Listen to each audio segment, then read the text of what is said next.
This is the place where the empire of Adolf Hitler finally perished.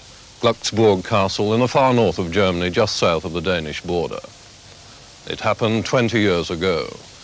Hitler himself had committed suicide in Berlin and handed over to Admiral Dönitz. And it was here, in this castle, that the troops of Field Marshal Montgomery found Dönitz and perhaps the most feared and hated of all the Nazi leaders, Heinrich Himmler, the man who organized the murder of Jews and Slavs, and the man who created and led the SS.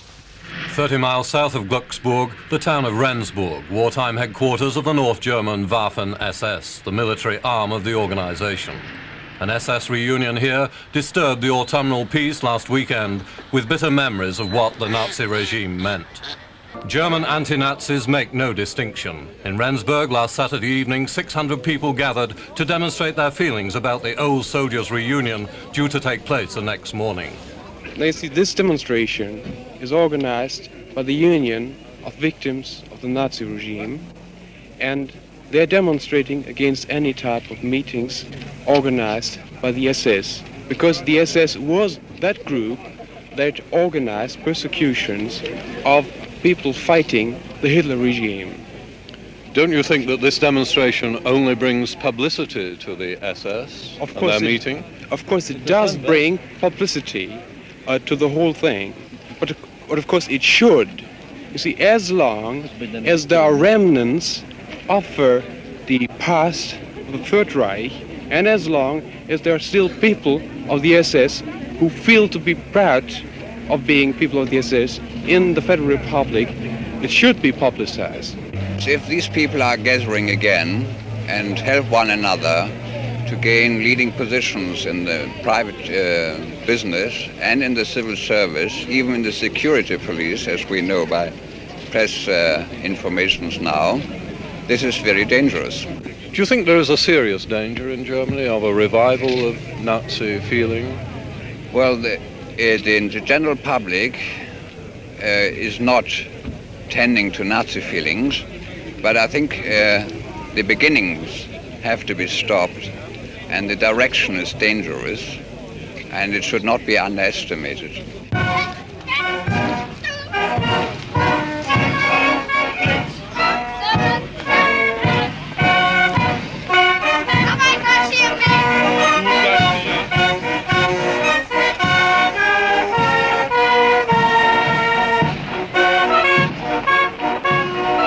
This was the first organized demonstration against the Waffen-SS, though they've held their annual reunions for several years, usually in Rendsburg.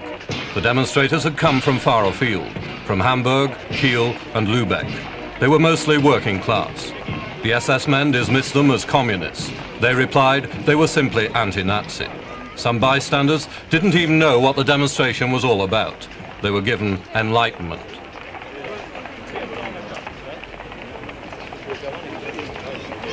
The demonstration was orderly but not regimented, peaceful but obviously deeply felt. After the mile-long walk, they gathered in Rendsburg's main square to hear speeches.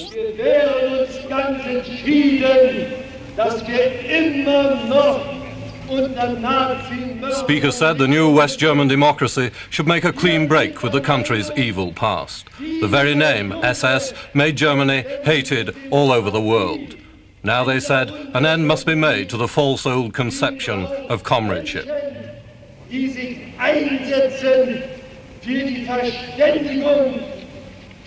War criminals, they said, still flourished in Germany, some of them in important positions in local and state government and in the security service.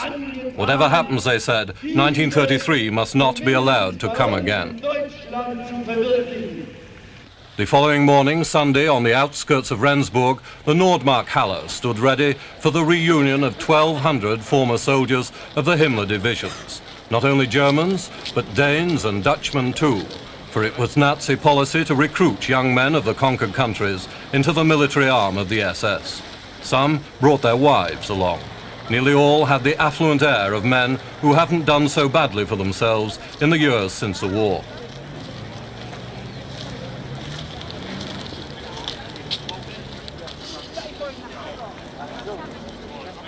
The hall is normally used as a cattle slaughterhouse. But this Sunday it was for renewing old acquaintance and constant repetition of the claims of the Waffen-SS that they were only soldiers and should no longer be denied the pensions and compensation rights which other German ex-soldiers have.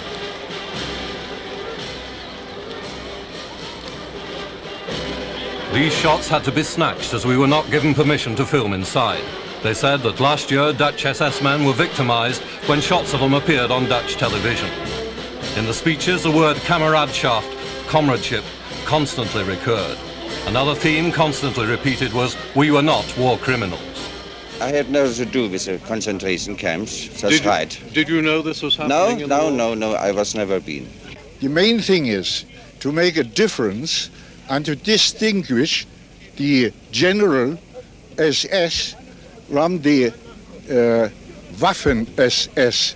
That means the armed SS, who are just the same as a soldier of the army or the navy.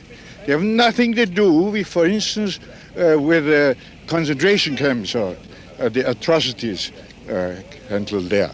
That's the main thing. And to make it clear to everybody, and especially to the international public and the other nations, so that they really consider them as soldiers and nothing else. That's all. When the war was going on, you did not know these atrocities were being committed? Of course not. No, not nearly until the end.